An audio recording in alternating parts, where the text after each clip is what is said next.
நாய்க்குட்டி மேசைக்கு அடியில் என்ன செய்யும்? அந்த பிள்ளைகள் சாப்பிட்டு கீழே விடல, அதை சாப்பிட்டு. எந்த நாய்க்குட்டி மேசைக்கு கீழே இருக்கும்? தெருநாய் மேசைக்கு கீழே இருக்குமா? எந்த நாய் மேசைக்கு கீழே இருக்கும்? நம்ம வீட்டில் வளர்க்கறது தான் மேசைக்கு கீழே என்ன செய்யும்? பப்பி குட்டி. அதுதான் எங்க இருக்கும்? மேசப்பா சொல்றா, நான் இதுவரைக்கும் வெளியே கிடந்த ஆண்டவரே, இப்போ உங்க வீட்டுக்குள்ள வந்துட்டேன் ஆண்டவரே. இப்ப நான் எங்க வந்துட்டேன்? நான் உங்க வீட்டுக்குள்ள நான் என்ன செஞ்சுட்டு வந்துட்டேன்? உங்களை நான் ரட்சகராக ஏற்றுக்கொள்ள வந்துட்டேன் அப்படின்னு அதை ஒத்துக்கொள்றான். தன்னுடைய தவறை ஒத்துக்கொண்ட உடனே இயேசு சொல்றார், நீ விரும்புகிறபடி உனக்கு அற்புதம். அந்த வினாடியே அற்புதம். அவன் தவற உணர்ந்து இயேசுவின் பிள்ளையா மாறிட்டா அவங்களுக்கு இயேசு கட்டாயம் அற்புதம் செய்வார். அல்லேலூயா. புரியுதா? இயேசுவின் பிள்ளையா மாறணும். கிறிஸ்தவ பெயர் வைப்பதனால இயேசு பிள்ளை கிடையாது. ஒழுங்கா சர்ச்சுக்கு போறதுனால இயேசு பிள்ளை கிடையாது. காணிக்கை கொடுப்பதனால இயேசு பிள்ளை கிடையாது. முக்காடை போட்டு பைபிள் வச்சுட்டு பக்தியா எல்லாம் பண்றதுனால இயேசுவின் பிள்ளை கிடையாது. யாரு இயேசுவின் பிள்ளை? யாரு தன்னுடைய பாவத்தை அறிக்கையிட்டு இயேசுவின் ரத்தத்தினால கழுவப்பட்டிருக்கிறாங்களோ அவங்க மாத்திரம் தான் இயேசுவின் பிள்ளை. ஆமென். நிறைய பேர் ஆமென் சொல்ல முடியல பாத்தீங்களா? ஆமென். இதுல எத்தனை பேரு நான் என் பாவத்தை இயேசுவிடத்துல அறிக்கையிட்டு இருக்கிறேன், இயேசு என் பாவத்தை மன்னிச்சிருக்கிறாரு, இயேசுவோட ரத்தத்தினால நான் கழுவப்பட்டிருக்கிறேன் அப்படின்னு எத்தனை பேர் இதுல சொல்ல முடியும்? நல்ல கை வைத்தது, தலைக்கு மேல கை வைத்தது. உண்மையா உண்மையா உண்மையா செஞ்சிருக்கணும். நான் பாவின்னு ஏசப்பட்ட ஒரு நாள் நான் ஒத்துக்கொண்டேன், என் பாவத்தை இயேசு மன்னிச்சிருக்கிறாரு, அவருடைய ரத்தத்தினால நான் கழுவப்பட்டிருக்கிறேன், நீங்க அப்படி சொன்னீங்கன்னா உங்களுக்கு கட்டாயம் அற்புதம். ஏன்னா ஆண்டவர் சொல்ற, பொல்லாதவர்களாகி நீங்கள் உங்கள் பிள்ளைகளுக்கு நல்ல ஈவுகளை கொடுக்க அறிந்திருக்கும் பொழுது பரமபிதாவானவர் தம்மிடத்தில் வேண்டிக் கொள்கிறவர்களுக்கு நன்மையானவைகளை கொடுப்பது அதிக நிச்சயம்.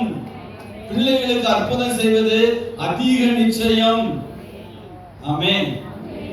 இன்னும் யாராவது நான் இயேசுடைய பாவத்தை அறிக்கை செய்யல,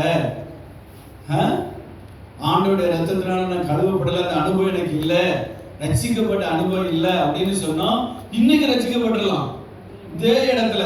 அது ஒன்றும் ரொம்ப கஷ்டம் கிடையாது. எங்கேயாவது 300 மைல் நடந்து போகணும்னு அவசியம் இல்லை.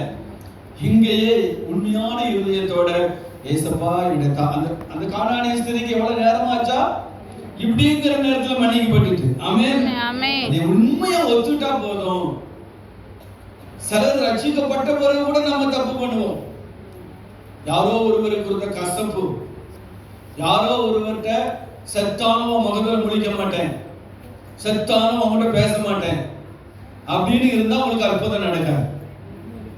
நீங்க என்னதான் கூப்பாடு போட்டாலும் என்ன நடக்காது? அற்புதம் நடக்காது. அவங்கள மனப்பூர்வமா மன்னிக்கணும்.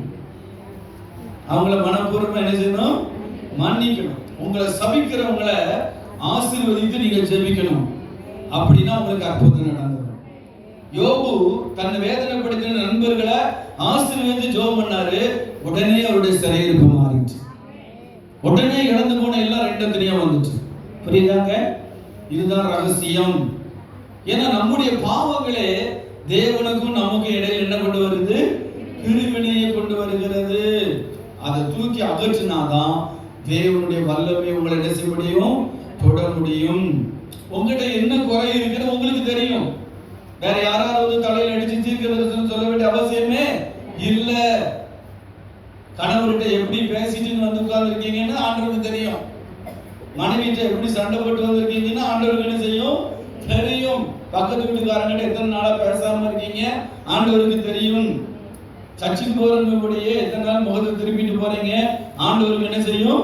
தெரியும். மனுஷன் முகத்தை பார்ப்பான், கர்த்தரோ இருதயத்தை, உங்க இருதயத்தை பார்த்துதான் இயேசு உங்களுக்கு அற்புதம் செய்வார்.